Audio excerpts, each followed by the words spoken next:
On n'en finit jamais d'être des enfants. En tout cas, du côté du laboratoire de cuisine de l'usine de Beauport, la preuve est faite. Une journée toute particulière puisqu'il s'agit aujourd'hui de fabrication de bonbons et de chocolat. Ils étaient une dizaine, petits et grands, hommes et femmes, à venir découvrir quelques secrets d'une spécialiste en confiserie et chocolaterie. La passion pour les sucreries, c'est comme la potion magique. On tombe dedans tout petit. Je suis venue à la confiserie parce que, comme je l'ai dit, c'est une passion, parce que j'aime le sucre, j'aime travailler le sucre, j'aime transformer le sucre, j'aime inventer des produits à base de sucre. Donc voilà, je suis venue à la confiserie à cause de tout ça, à cause de cette passion du sucre. La journée s'est scindée en deux. Une première étape le matin pour apprendre à réaliser des bonbons. Et aussi incongru que cela puisse paraître, la fabrication artisanale d'un bonbon est aussi délicate que celle d'un plat cuisiné. Le domaine où le sucre est roi, et pas toujours sous ses formes les plus connues. J'ai des neveux qui, je leur ai demandé, mais vous aimez les bonbons à quoi? Ils me disent des bonbons à la fraise, des bonbons à la menthe. Je dis, mais attends, mais pourquoi pas des bonbons à la mangue?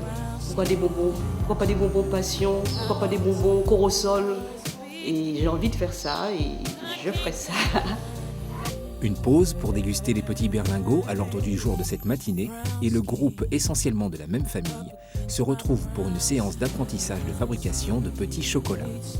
Pas de secret dévoilé, mais un accompagnement complet. Autant dire que ce n'est vraiment pas un hasard si tous se retrouvent de nouveau ensemble pour cet atelier qui n'était question de rater pour rien au monde. Parce que j'adore le chocolat et puis c'est vrai que c'est quand même un matériau assez difficile à travailler. Donc travailler avec un professionnel, c'est intéressant parce qu'on a les petites techniques qu'on ne trouverait pas sur les livres de recettes. Est-ce que vous comptez reprendre les recettes et réessayer chez vous? Ah, sans aucun doute, hein. Vraiment oui. Ah oui, et en améliorant bien sûr, en mettant d'autres, parce que là on a mis des amandes, mais là on pourra mettre d'autres fruits. Du côté des plus jeunes, ces ateliers sont plus qu'intéressants, à tel point que l'on ne sait plus vraiment si l'on préfère les bonbons ou les chocolats. Mais les parfums qui émanent de l'intérieur, ainsi que les petites bouchées qu'elles ont fabriquées, leur rappellent vite que le chocolat, c'est quand même quelque chose. L'atelier chocolat, moi c'est l'atelier chocolat. Moi je trouve que comme c'est pas la même chose, je peux pas dire que l'un m'a plus que l'autre, c'est pas du tout les mêmes choses. Donc, voilà. Moi c'est l'atelier chocolat parce que l'atelier de ce matin c'était beaucoup plus sucré. Et puis j'aime bien le chocolat. Donc,